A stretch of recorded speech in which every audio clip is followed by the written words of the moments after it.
안녕하세요. 커피앤톡입니다. 오늘도 와주셔서 감사드리고요. 바로 사연 읽어보겠습니다. 안녕하세요. 결혼한 지 4년 차가 된 구두 디자이너로 일하고 있는 38살 여자입니다. 저와 남편은 지인의 소개팅으로 만났어요. 당시 33살이었던 저는 주변 친구들이 전부 빨리 결혼을 한 편이어서 저도 하루빨리 결혼을 하고 싶을 때였어요. 그런데 때마침 순하고 착한 남편을 만나게 돼서 제가 적극적으로 나선 덕분에 결혼 이야기가 오가게 됐습니다. 그런데 남편이 본인과 결혼을 하려면 한 가지 알고 와야 한다면서 제 입장에서는 조금 걱정스러운 이야기를 꺼냈습니다. 남편의 집은 제사를 챙기는 집이었는데 1년에 7번 제사를 지내는 가풍이 있고 그때마다 커다란 상 3개를 이어붙이고 그야말로 상다리가 휘어지게 제사상을 차린다는 거예요. 이틀 전부터 제사상에 올릴 음식을 준비해야 할 거라고요. 저는 현재 교회는 나가지 않고 있지만 어려서부터 남들이 종교에 대해 물어보면 기독교라고 얘기하는 사람이었거든요. 그래서 남편 얘기를 들어보니 제사를 안 지내겠다는 얘기했다가는 결혼도 못할 것 같은 분위기더라고요. 그리고 남의 집 제사에 감나라 배나라 하는 것은 맞지 않다는 속담도 있을 정도로 제사일에는 간섭하지 않는 게 맞다는 얘기를 들어본 적이 있어서 1년에 딱 7번만 나 죽었다 생각하고 시모께서 원하시는 대로 착실한 며느리가 되어야겠다고 생각했습니다. 남편과 결혼을 하고 처음 시어머니 댁에 놀러 갔을 때 어머니께서 제사 그릇을 닦고 계셨어요. 그리고 제게 그릇 닦는 법을 알려주셨죠. 처음 놀러간 며느리에게 이런 걸 시키시나 조금 유난스럽다고 생각했습니다. 그리고 제게 건강한지 물어보시더라고요. 그래서 저도 어머니 저 건강해요 라고 안심시켜 드렸죠. 그랬더니 그래 아가 건강해야 한다. 1년에 제사 7번이 쉬운 일이 아니거든 이라고 말씀하셨어요. 어머니 머릿속엔 온통 제사밖에 없구나 싶어서 좀 놀라웠습니다. 저는 어머니와 제사 문제 말고는 비교적 잘 지내는 편이었어요. 저는 어머니를 볼 때면 가끔 안쓰럽다는 생각을 했었어요.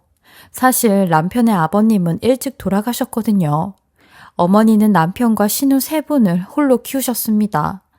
그래서인지 어딘가 고집스럽고 억척스러웠지만 그 마음도 이해는 됐죠.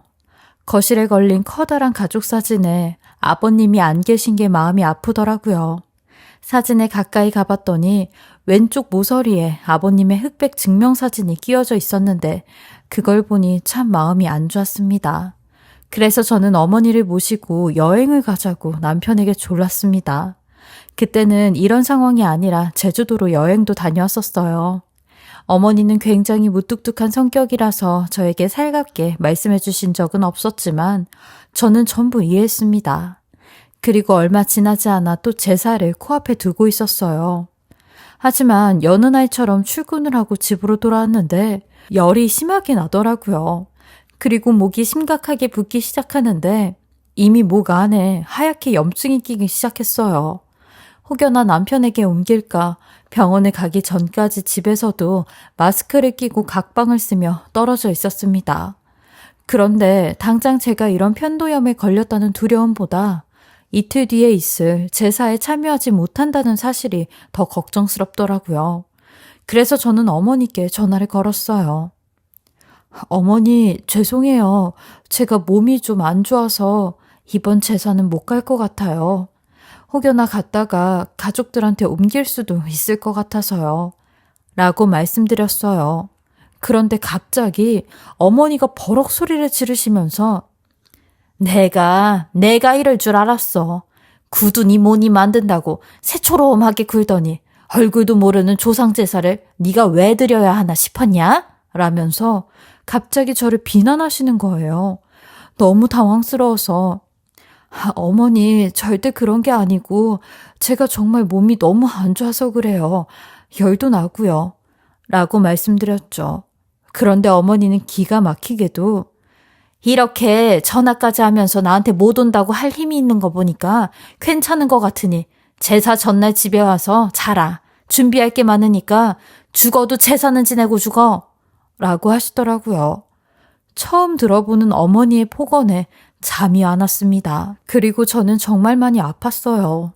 사실 이전부터 잦은 복통 때문에 일상생활이 불편할 정도였거든요.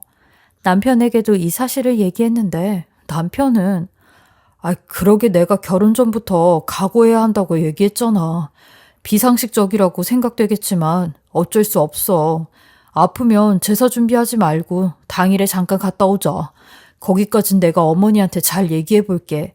라고 했어요. 정말 서러워서 성질이 나더라고요. 몸이 아프니까 정신적으로도 약해진 건지 제가 처한 현실이 전부 싫고 남편 얼굴도 보기 싫었습니다. 제사 당일 시댁으로 갔더니 문을 열고 들어가자마자 시어머니께서 제게 한 행동은 몸은 괜찮냐고 묻는 것이 아니라 제게 얼굴이 다 가려지는 선캡과 입마개를 건네주더라고요. 그러면서 너 침 튀면 안 되니까 이거 선캡 쓰고 입마개까지 써라. 라고 하시는데 시커먼 선캡을 쓰고 있으려니 뭐가 뭔지도 잘 보이지 않았어요. 그리고 시어머니는 저 때문에 신우들이 고생했다면서 눈치를 엄청 주시더라고요. 너무나도 서러웠어요. 착해 빠진 남편은 다 들어놓고도 못 들은 척 신우 가족분들과 인사를 나누고 있었죠. 그렇게 제사를 지내고 저는 쓰러질 것 같은 몸을 이끌고 집으로 돌아왔습니다. 그리고 그날 새벽 열이 38도, 39도까지 올라가 구급차를 타고 대학병원에 갔네요. 어김없이 편도염이었습니다. 그제서야 남편은 이 정도로 아팠냐며 이 정도로 아팠으면 강력하게 말을 하지 라고 하는데 정말 베개를 집어던지고 싶은 마음이었죠. 제가 입원을 했다는 소식을 듣곤 시어머니가 병문안이라는 목적으로 절 찾아왔는데 오셔서 하는 말이 꾀병을 부린 건 줄 알았는데 꾀병은 아니었나 보구나. 으이구, 아무튼 난 약해 빠진 며느리는 정말 싫다. 몸 관리는 네가 알아서 잘해라. 괜히 우리 명준이 고생시키지 말고. 이라고 말씀하시더니 뒤도 안 돌아보고 병원을 나가시더라고요. 그런데 문제는 편도염에 입원까지 하고 퇴원을 했는데도 저는 내내 몸이 좋지 않았어요. 특히 배가 많이 아팠는데 편도염 때문에 아팠을 때는 염증기가 있으니 몸 전체가 다 아픈가 보다 싶었는데 그게 아닌 것 같았죠. 그래서 얼마 가지 않아 병원에 갔고 건강검진을 받아봤어요. 그런데 불행하게도 암 선고를 받고야 말았습니다. 제 나이 30대였습니다. 자궁경부암 초기라고 하는데 하늘이 무너지는 것 같은 기분을 처음 느껴봤어요. 임신은 할 수 있는 건지 남편과 시어머니께는 뭐라고 말씀을 드려야 하는지 눈물만 흐르더라고요. 내 건강 때문이 아닌 시어머니에게 뭐라고 해야 할지 걱정이 돼 눈물이 나는 제 자신이 밉더라고요. 저는 일단 이 사실을 남편에게만 이야기했고 이후로도 남편과 함께 매일같이 병원을 다녔어요. 의사 선생님은 제가 나이가 젊어서 그런지 암세포도 빠르게 퍼져나가는 것 같다고 하셨어요. 너무 무섭더라고요. 저희는 수술 날짜와 항암치료 스케줄을 세우고 나서야 시어머니에게 말씀을 드렸습니다. 전화로 할 얘기는 아닌 것 같아서 시어머니 댁으로 찾아가서 말씀을 드렸죠. 그런데 시어머니께서 믿을 수 없는 반응을 보이셨습니다. 갑자기 눈물을 흘리면서 한없이 엉엉거리며 우시는데 저는 이런 시어머니 모습에 속으로 그럼 그렇지. 시어머니도 나를 며느리, 가족으로 생각하시니 이렇게 속상해 하시는구나 라고 생각을 했는데 뒤이어 시어머니께서 입을 떼시며 하는 말에 저는 정말 충격을 받고 말았죠. 아유, 네가 제사를 지내기 싫어해서 조상님들이 너를 지켜주지 않는 거로구나. 벌을 주신 거야, 벌을. 이라고 하시는데 보통 며느리가 아프다고 하면 어디가 얼마나 아픈지 수술하면 괜찮아지는 건지를 먼저 묻지 않나요? 저는 그때 인간적으로 어머니에게 너무나 큰 실망을 하고 말았네요. 어이가 없어 입까지 다물어지지가 않았어요. 그리고 그날 밤 집으로 돌아와서 남편에게 솔직하게 제 마음을 이야기했습니다. 몸이 아파서 그런지 이제는 어머니 꼬장을 못 참아주겠다고 솔직하게 얘기했더니 남편이 저에게 너무 미안해하면서 스트레스 받지 말고 신경 쓰지 말자고 하더라고요. 그러면서 저를 꼭 안고 토닥이며 얘기했어요. 우리 엄마, 아버지 돌아가신 이후로 누가 아프다는 얘기만 들으면 오늘처럼 눈물부터 쏟으셔. 모진 말로 상처 줬지만 마음은 그렇지 않으시니까 네가 이해해줘. 라고 하는 남편의 말을 듣고 가만히 생각을 해보니 어머니의 마음도 또 이해는 되더라고요. 왜냐면 사랑하는 짝을 잃고 평생 혼자 된 시어머니는 누구보다도 사랑하는 사람을 잃는 고통이 어떤 건지 아시는 분이셨으니 당연히 본인 아들에게 똑같은 길을 걷게 하고 싶지 않으셨겠죠. 그 마음을 충분히 이해했기에 저도 어머니를 미워하지 않으려고 노력했습니다. 또 제 성격이 워낙 남들의 심정을 잘 이해하는 성격이었거든요. 이게 장점이라면 장점인데 단점이라면 너무 단순한 게 단점이었죠. 그리고 저는 얼마 지나지 않아 입원을 했고 수술받을 준비를 하고 있었습니다. 시어머니는 제가 수술을 받으러 가는 날에도 입원을 하고 있는 중에도 병문안 한 번을 오지 않으셨는데 심지어 남편에게 전화를 해서 이상한 말까지 하셨어요. 예, 건강한 여자랑 새 출발하는 것도 방법이야. 애미 얘기 한 귀로 듣고 한 귀로 흘리지 말고 정신을 똑바로 차려야 한다. 너는 아직 젊어서 괜찮다. 라고 하시는 거예요. 수술대에 누워서 그 통화를 엿듣고 있으니 정말 서러워서 눈물이 펑펑 쏟아졌어요. 잠시나마 시어머니를 이해하고 알아주려고 했던 제가 등신이었죠. 남편은 제가 우는 소리를 듣자 전화를 끊고 달려왔어요. 통화를 엿들었다는 것을 모르고 있는 남편은 제가 무서워서 우는 거라고 생각을 했나 봐요. 수술을 하러 들어가야 하는데 거기서 실랑이를 할 수도 없고 그냥 남편에게 보기 싫다는 말만 했네요. 결과적으로 제 수술은 잘 끝이 났습니다. 하지만 워낙 암세포가 빠르게 커져나가고 있었기 때문에 안심할 수는 없는 상황이었죠. 주기적으로 항암 치료를 병행하는 것으로 병원 일정을 잡고 집으로 돌아와서 안정을 취했습니다. 아무것도 안 하고 침대에 누워만 있으려니 남편과 어머니가 나눈 통화 내용이 머릿속을 매일같이 맴돌았어요. 그리고 급기야는 의심까지 들었는데 이런 신경증이 하루하루 저를 옥죄이더라고요. 이러다 제 명을 제가 단축시키겠다 싶어 최대한 이런 생각들은 하지 않으려고 노력했어요. 그런데 어느 순간부터 시어머니는 제게 이상한 민간요법들을 강요하셨어요. 약보다 더 좋다면서요. 그런데 시어머니가 쓰시는 민간요법은 오히려 제게 맞지 않아서 저는 건강이 더 악화돼가는 느낌을 받았습니다. 매일같이 지어오시는 쓴맛과 비린맛이 나는 한약을 더 이상 먹기 힘들더라고요. 그래서 저는 신경 써주신 건 감사하지만 병원에서 알려주는 대로 치료를 받아야 할 것 같다고 말씀드렸죠. 그랬더니 시어머니는 제게 또 폭언을 하기 시작했어요. 너 저 세상 가고 싶어서 환장했냐? 네 남편 호래비 만들면 내가 너 가만 안 둬. 관이라도 뒤집어 엎어버릴 테니까 시키는 대로 잔말 말고 해. 라고 하며 들으라는 식으로 작게 얘기를 하시는데 저거 아니면 다른 여자들은 쳐다도 안 본다는데 어째? 어디서 암덩어리 같은 게 굴러 들어왔는지. 아유 조상님 죄송합니다. 라고 하시더라고요. 막 수술을 하고 안정을 취하고 있는 제게 암덩어리라고 하는 시어머니라니 정말 단 한순간도 같은 공간에 있을 수 없겠더라고요. 그래서 전 지금 몸이 너무 안 좋으니까 나가달라고 했어요. 그랬더니 어머니는 어김없이 시어머니를 내쫓아? 아주 아픈 게 대수구만 이라고 하시며 문을 쾅 닫고 나가시더라고요. 시어머니가 나가고 현관문을 잠그고 나서야 저는 깨달았어요. 제 팔다리가 후들후들 떨리고 있다는 걸요. 저는 시어머니가 너무나도 무서웠어요. 그 순간에 저는 제정신이 아니었던 것 같아요. 당해보신 분들은 제 심정을 모르실 테지만 시어머니는 그 존재만으로도 무서운 사람이 되어버렸고 시어머니가 주는 약까지 의심스럽게 시작했어요. 혹시 이상한 게 들어간 건 아닐까 하는 그런 생각이요. 그래서 그날 이후 저는 어머니가 주신 약을 먹지 않고 전부 버렸습니다. 그 정도로 저에게 시어머니는 위협적이고 끔찍한 존재가 되어버렸죠. 그리고 며칠이 지나지 않아 시어머니는 또다시 저희 집에 찾아오셨어요. 남편이 없는 시간에요. 그러더니 너 내가 주는 약 안 먹었지? 얼굴이 더 안 좋아졌는데? 살고자 하는 의지가 없어 보이는데? 라고 하시더니 이럴 거면 그냥 내 아들이랑 이혼을 하라고 하더라고요.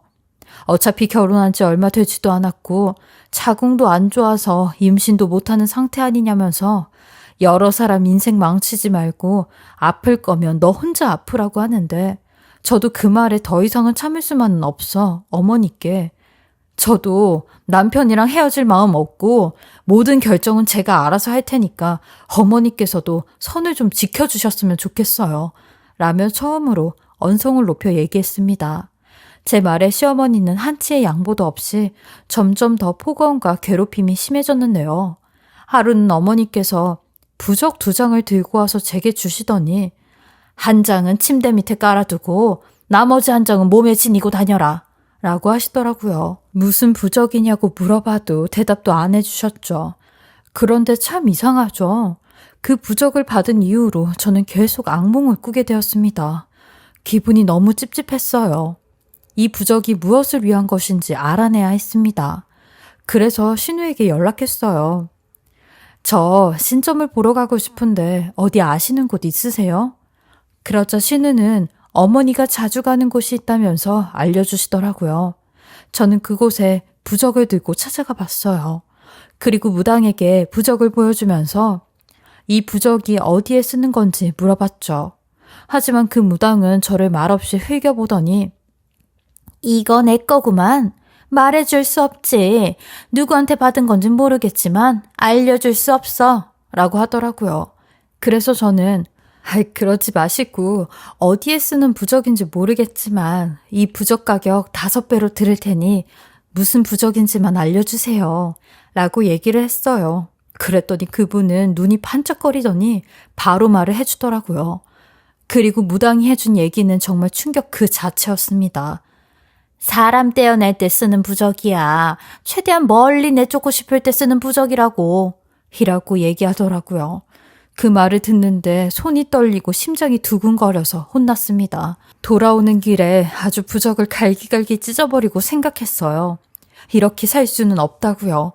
그래서 이혼을 해주는 게 맞을 수도 있겠다는 생각을 처음으로 해봤습니다. 현실이 견디기 너무 버거워서요. 제 생각이 이렇다 보니까 남편에게 아무것도 말할 수가 없겠더라고요. 그런데 저를 정말 힘들게 한 사건은 남편이 출장을 갔을 때 벌어졌습니다. 남편은 저를 두고 혼자 출장 가는 것이 불안했는지 가기 전에 시어머니에게 몇 가지 경고를 하고 갔어요. 곧 있을 아버지 제사에 절대 부르지 말라는 것과 연락도 없이 집에 찾아가지 말라는 거였어요. 하지만 남편의 경고가 무색하게도 시어머니는 역시나 제사 전날 제게 전화를 하셨는데 시어머니의 전화는 의외의 전화였어요. 예, 너 항암 치료 받을 때 내가 별로 챙겨준 것도 없었잖냐? 그거 하면 많이 힘들다고 하던데 내일 제사하는 날 와서 내가 끓여주는 죽이랑 반찬 좀 먹고 가라. 이렇게 아플 땐 더 잘 먹고 기운을 내야 하는 거야. 내 말 명심하고 내일 꼭 집으로 와라. 알겠지? 라고 하시는데 이제야 시어머니께서 안쓰러운 마음이 드셨는지 저는 울먹거리는 목소리로 네, 어머님, 그럴게요. 그렇지 않아도 내일 항암 치료받는 날인데 병원 갔다가 어머님한테 갈게요. 이렇게까지 신경 써주시니 감사합니다, 어머님. 이라며 감사 인사를 드렸죠. 멀리 사시는 친정 부모님을 대신해 시어머니께서 이렇게 챙겨주시니 마음이 훈훈했죠. 그렇게 저는 다음날 힘겨운 항암 치료를 끝내고 시댁으로 갔습니다. 근데 왜인지 분위기가 좀 썰렁했어요. 멀찌감치 앉아있는 신우들도 저를 흘끔흘끔 쳐다보기만 했죠. 그리곤 제가 들어오는 소리를 들으신 시어머니가 주방에서 나오시더니 저를 쓱 보곤 왔냐? 들어와라 라고 하시더니 주방에서 절 부르는 소리가 들리는 겁니다. 예, 얼른 주방으로 들어오라니까 라고 하시는데 주방에 밥을 차려두었나 싶어 주방으로 가니 세상에 제게 앞치마를 휙 하고 던지시며 이거 제사상 다 차리면 내가 밥 차려주마. 얼른 이거 도와라. 내가 아주 허리가 끊어지겠어. 라고 하시는데 어이가 없었어요.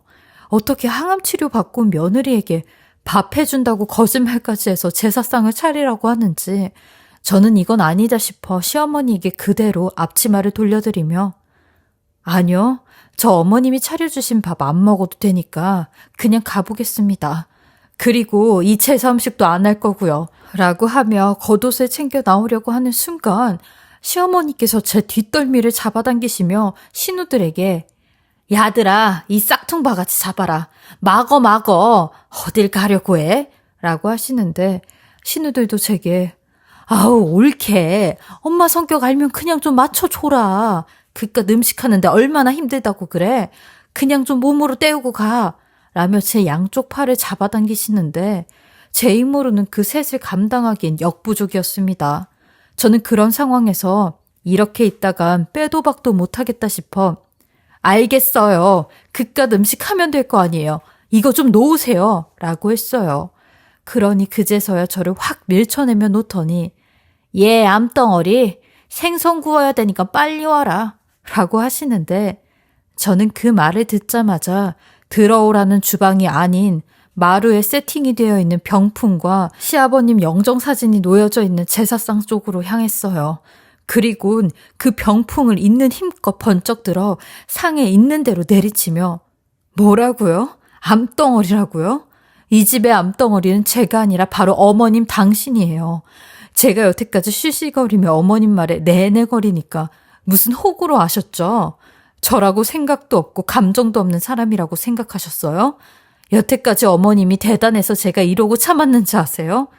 어떻게든 남편이랑 이혼하지 않고 어머님이랑 타협 좀 찾아보려고 했는데 이건 아니죠. 저도 승질 더러운 사람이라고요. 하며 병풍을 정말 들었다 놨다를 반복했어요. 그러니 신우들이 저를 뜯어말리더라고요. 그 와중에도 시어머니는 제게 지지 않으려고 아이고 영감, 당신 아들이랑 내 인생이 저 암덩어리 때문에 꼬일 대로 꼬였어. 라며 저를 있는 대로 흘겨보시는데 저도 그런 시어머니에게 남편이 돌아오면 이혼할 테니까 알아서 하세요. 어머님 아들, 어머님 손으로 이혼남 만드시는 거라고요. 이제 만족하시죠? 하며 집으로 돌아왔습니다. 그리고 출장에서 돌아온 남편에게 전부 다 얘기했어요. 당신 엄마가 이런 사람이라고요. 그러니 남편 또한 제 얘기에 충격을 받았고 이혼 얘기 꺼내니 저를 붙잡으며 이혼은 절대 안 된다고 이제라도 내가 엄마랑 영 끊고 산다고 하더라고요. 본인이 중간에서 제대로 입장 정리를 못했다면서 내가 이렇게 하면 이혼한다는 말 안 할 거냐고 하는데 결국 저와 남편은 어머니의 연락을 다 피하고 집에 찾아와도 문도 열어주지 않았습니다. 남편은 시어머니 모르게 이사 가자는 말까지 하며 시어머니한테도 그런 태도 고치지 않으면 영영 끊고 산다고 하니 시어머니는 자기도 물러설 수 없다며 연 끊고 살자고 하더라고요. 지금은 시어머니와 단절하고 산 지 2년 정도 되어 가는데요. 저 또한 시어머니가 주던 스트레스를 안 받으니 건강도 금방 회복할 수 있었어요. 만병의 근원은 스트레스라는 말을 몸소 체험하게 됐네요. 지금은 활동량이 많은 운동을 할 만큼 컨디션을 많이 회복했어요. 지금까지 저의 말도 안 되는 시집살이 이야기 들어주셔서 감사하고요. 제 얘기 들어주신 모든 분들도 건강 잘 챙기시고 언제나 행복하시길 바랍니다. 지금까지 커피앤톡이었습니다. 오늘도 끝까지 함께 해주셔서 감사합니다. 저는 다음 영상으로도 찾아뵙겠습니다.